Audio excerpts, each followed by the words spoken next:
তেঁতুলি ধামের মহিমাটা অনেক গুরুত্বপূর্ণ। বলছে যে নরোত্তম দাস ঠাকুর তিনি আমাদের শিক্ষা দিয়েছেন কীভাবে গুরু সেবা করতে হবে। লোকনাথ স্বামী মহারাজ তিনি বলেছিলেন তিনি জীবনে কোনোদিন গুরু গ্রহণ করবেন না। আর শ্রীল নরোত্তম দাস ঠাকুর তিনি মনে মনে লোকনাথ গোস্বামীকে তিনি গুরুরূপে স্বীকার করেছিলেন। তো এই যে প্রেম ভক্তির মহাজন ছিল নরোত্তম ঠাকুরের যে আবির্ভাব স্থান, তো এই ধামটার অনেক মহিমা রয়েছে, অনেক তাৎপর্যপূর্ণ মহিমা। ওইখানে যে আমরা যাই, তো কোথাও বলা হয়েছে যদি আপনি বৃন্দাবন দর্শনার্থে যান তাহলে এক খিচুড়ি প্রেমতলিতে যান, কারণ সেখানে স্বয়ং মহাপ্রভু তিনি এই নরোত্তম দাস ঠাকুর মহাশয়ের জন্য পদ্মা নদীতে এই প্রেম গচ্ছিত রেখেছিলেন। কোথায় রেখেছিলেন? পদ্মাতে। সেই জন্য আমরা যারা তীরদান নদীতে যাই সেখানে গিয়ে আমরা স্নান করে নরোত্তম ঠাকুরের আমরা কৃপা লাভ করি। তো সকালে প্রভু আমাদের সিনিয়র শিবাজ সচিনন্দ চন্দ্রনাথ মহাজের প্রভু আমাদের প্রেসিডেন্ট প্রভু তিনি অনেক সুন্দর আলোচনা করেছিলেন। বলছিলেন যে তীর্থভ্রম কেবল মনের সার, তীর্থভ্রম কেবল মনের ভ্রম। মানে নরোত্তম দাস ঠাকুর মহাশয় বলেছেন আপনি তীর্থ গিয়ে ধামে গিয়ে যদি ধামের মহিমা আস্বাদন না করেন, ধামের মহিমা যদি না বুঝতে পারেন, কেবল আপনি ওই টাকা পয়সা খরচ করে ওই যাওয়া আসা সার, যদি লাইফে এইসব চলছে। তো এই হচ্ছে তো আমাদের উদ্দেশ্য ধামে গিয়ে ধামে কৃপা লাভ করা। তো নরোত্তম দাস ঠাকুর মহাশয় যদিও এটি কৃষ্ণনন্দ এবং জায়গিদারে, নরোত্তম দাস ঠাকুরের পিতার নাম হচ্ছে কৃষ্ণনন্দ দত্ত এবং তার মাতার নাম হচ্ছে নারায়ণী দেবী, এবং জ্যেষ্ঠ পুরুষোত্তম আর যেখানে ভাই সন্তোষ। কৃষ্ণনন্দনী মুসলমান জমিদারের অধীনে একটি ক্ষুদ্র রাজ্য ছিলেন, সেই রাজ্য ভাই কৃষ্ণনন্দের উপর ছিল। আর কৃষ্ণনন্দ আর পুরুষোত্তম দুই ভাইয়ের সমান সমান রাজ্য সমান। তো এখানে বলা হয়েছে প্রেম বিলাস গ্রন্থে বলছে যে মহাপ্রভু একদিন কানাইয়ের নাট্যশালা গ্রামে একদিন এই নৃত্য কীর্তন করতে করতে হঠাৎ চৈতন্য মহাপ্রভু নরোত্তম নরোত্তম নরোত্তম বলে চিৎকার করতেন। কে বলতেন? স্বয়ং মহাপ্রভু ডাকতেন এরকম ভাবে। আর এইরকম ভাবতে ভাবতে মহাপ্রভু যখন এরকম ভাবতেন, এটা তো সামনে থেকে তো একটু কাছে মাথা থেকে না 10 মিনিট পড়া।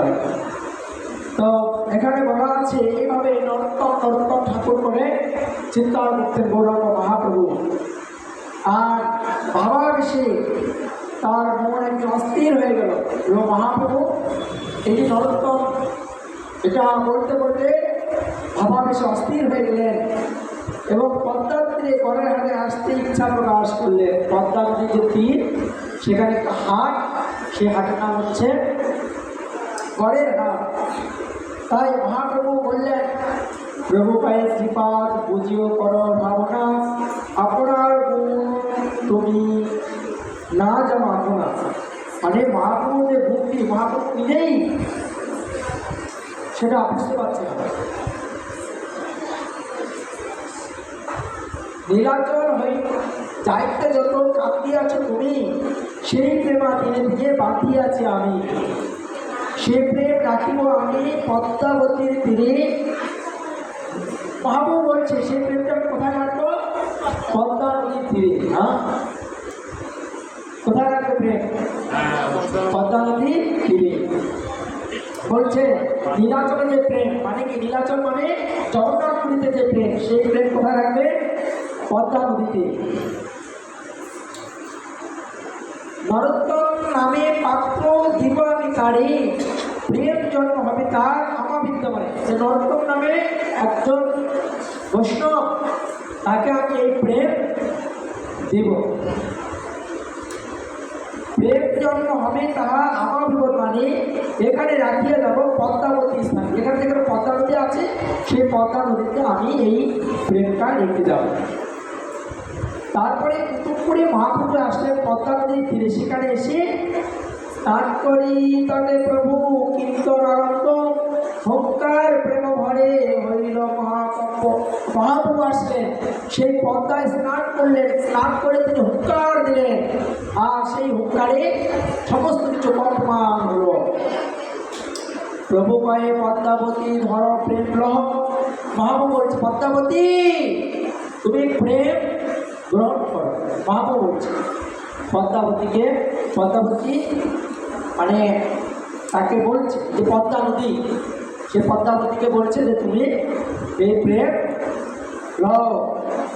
নরোত্তম পাত্র প্রেম তারে দিও, নরোত্তম পাত্রকে তুমি তোমার সেই প্রেমটা দিও।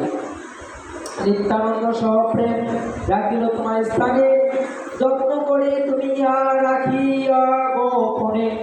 আর তুমি এই প্রেমটা গোপনে রাখবে। কিসে রাখবে? প্রেমটা গোপনে রাখবে। মহাপ্রভু সেই প্রেমটা দিলেন পদ্মাকে, আর পদ্মাকে বলছে যে তুমি এই প্রেম গোপনে রাখবে। পদ্মাবতী বললেন প্রভু করি নিবেদন, কেমন এবার জানিব কার নাম নরোত্তম। যে আমি যে প্রেমটা রাখবো কি করে জানবো তিনি নরোত্তম? হ্যাঁ, কেমন চিনবো থাকে? যাহার পরশে তুমি অধিক উছলিবা, যাহার পরশে তুমি অধিক উছলিবা, সেই নরোত্তম প্রেম তুমি তারে দিবা। যে এই যে নরোত্তম নামে যে ব্যক্তি, সে যখন তোমার কথা স্নান করতে আসবে, আর যখন তোমার জল উঠলে ঢেউ তরঙ্গ উঠবে, তখন তুমি বুঝতে পারবে যে এই হচ্ছে নরোত্তম ঠাকুর। বুঝতে পেরেছ? আপনাদের হয়তো এই নরোত্তমের লীলা ভালো লাগছে, তো অনেকে কথা বলছে ওরা, আপনারা শুনুন। এই কারণ অনেকে বৈষ্ণবের জীবনে আলোচনা মানে খুবই তাৎপর্যপূর্ণ। হ্যাঁ, আমাদের হয়তো সেরকম সৌভাগ্য হয় না। তো সেখানে নরোত্তমের জন্য প্রেম রেখেছিল, এবং তার উত্তর কালে প্রেমতলী নামে করতে আছে। এবং দ্বাদশ বর্ষ বয়সে নরোত্তম ঠাকুর নিত্যানন্দ প্রভুর দর্শন পেলেন, এবং তিনি পদ্মা নদীর তীরে সেই প্রেম গচ্ছিত রেখেছিলেন। সেই প্রেম তাকে নেবার জন্য আদেশ করলেন। এবার নিত্যানন্দ প্রভুর সামনে 12 বছর বয়সে, দ্বাদশ বর্ষ মানে 12 বছর বয়সে নরোত্তম ঠাকুরকে বললেন, হে নরোত্তম, তোমার জন্য আমরা প্রেম এই পদ্মায় গচ্ছিত রেখেছি, তুমি কৃপা করে সেই প্রেম নাও।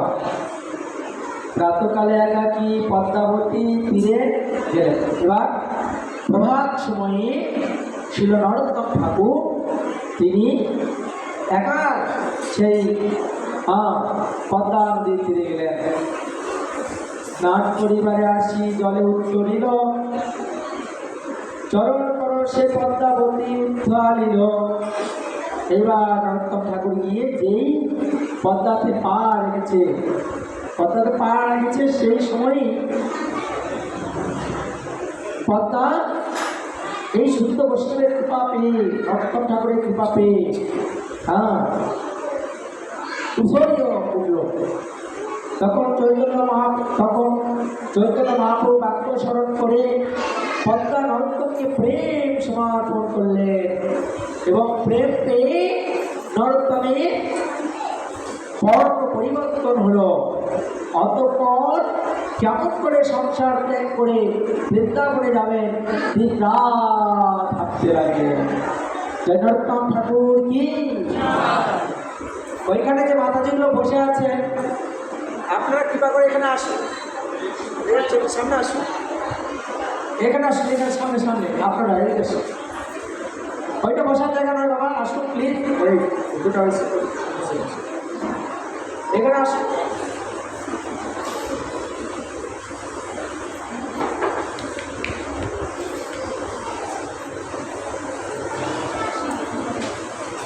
তো এই যে পদ্মায় স্নান করে মহাপ্রভু মানে পদ্মায় স্নান করে নরোত্তম ঠাকুরের জীবনে পরিবর্তন আসলে তার একটাই চিন্তা কি করে সে বৃন্দাবনে যাবে। নরোত্তম ঠাকুরের গান আছে না, গান গৌরাঙ্গ বলিতে হবে পুলক শরীর, হরি হরি বলে বহিবে নয়নের নীর। কবে আমি গৌরাঙ্গ বলিতে বলতে আমার চোখের